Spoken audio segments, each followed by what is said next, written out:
Minecraft. It's like a time capsule, holding on to memories for you so you don't have to. It's the one thing I can open that will remind me of over 7 years ago when I was a young teen. I stumbled upon some of my old Minecraft world from 2013 and after. I was taken aback by what I had found. I downloaded them and quickly jumped into them. The first was a map I was making called King of the Carpet. It was like Race for the Wool, if you remember that. I didn't get too far, but I remember building what I had like it was yesterday.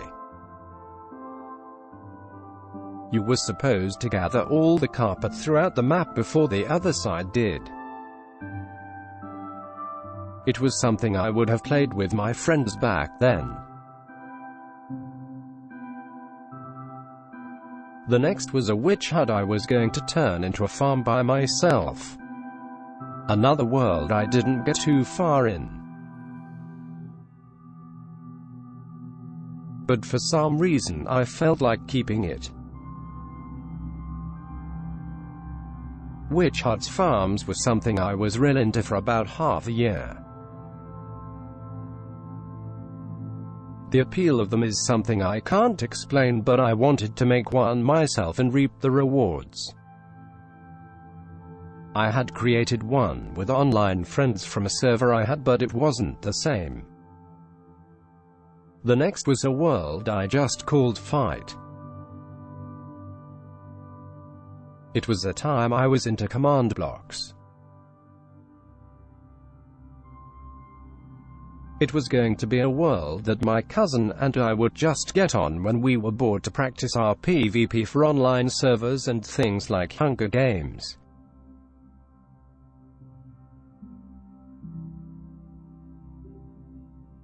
The last is the thing I am most proud of.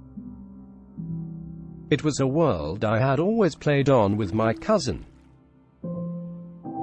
He was my closest friend at the time.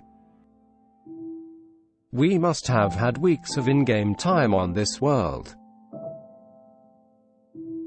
We had friends from church and friends from school join and make houses. It was the first time I had ever beat the Wither and Ender Dragon in survival. We had everything in this world. The pride of it being our Endermen farm in the end. I spent hours building it and even more time gather the supplies for it. We even had a wither skeleton farm that I couldn't find. The memories I had on these worlds surpass the ones I probably have in middle school. I remember more from the time spent with my cousin and friends in a Skype call and playing Minecraft than I remember from school at that time. Now being in college, I look back on that time and wonder where the time went. Many parents may not understand why the kids play video games. But for me it was because I really made my true friends at that time. Even now I find myself spending more bonding time making friends through games than I ever have from social events I've been to recently. Now as I close, I wish for everyone to remember those times. And if you are in those times, I ask you to make it worth it and make it last.